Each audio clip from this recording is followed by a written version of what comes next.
Hi, Mike's Carburetor Parts here. I'm working on an Autolite 4-barrel 4100 carburetor, and I want to show you how to put the primary float spring on. And the primary float spring, here's a little bit of it right here.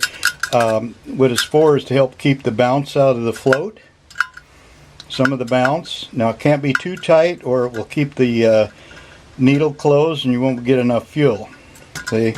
So you can hardly tell there's any spring to it, but it's there.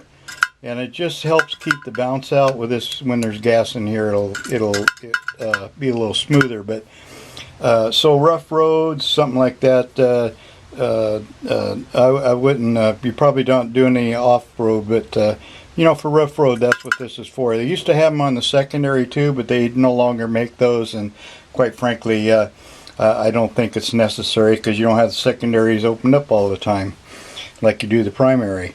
So let's take it out, and I'll try and show you how it goes on there. First I'm going to take the retainer clip loose. There. This clips onto the seat.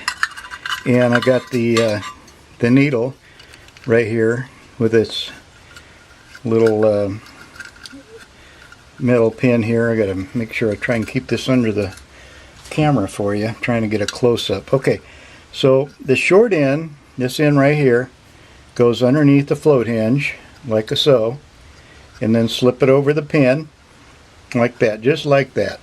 Okay, this will go against the back of the float bowl right here, against it. Make sure it stays straight, don't bend it. And then we're gonna just install it, except we're gonna make sure that long part of the spring goes against the bowl when it goes inside, and get the pin, the float pin lined up, or needle I should say, lined up there. Okay, and then move over. Okay, and then get the pin in where it goes in the slots. Just sets down. Okay, so, and I'm going to put the hinge back on it, or excuse me, the retainer back on. There we go. Alright, so there it's installed. So, recap a little bit. The long part of the spring is in the float bowl up against this side of the float bowl here, and that's what's going to give it some tension.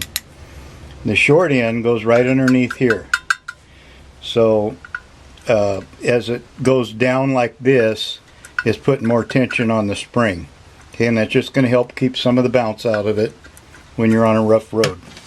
Alright, and that's how you install it. I hope that helps. I'll post a few pictures on the website, but this video will probably tell you what you need to know.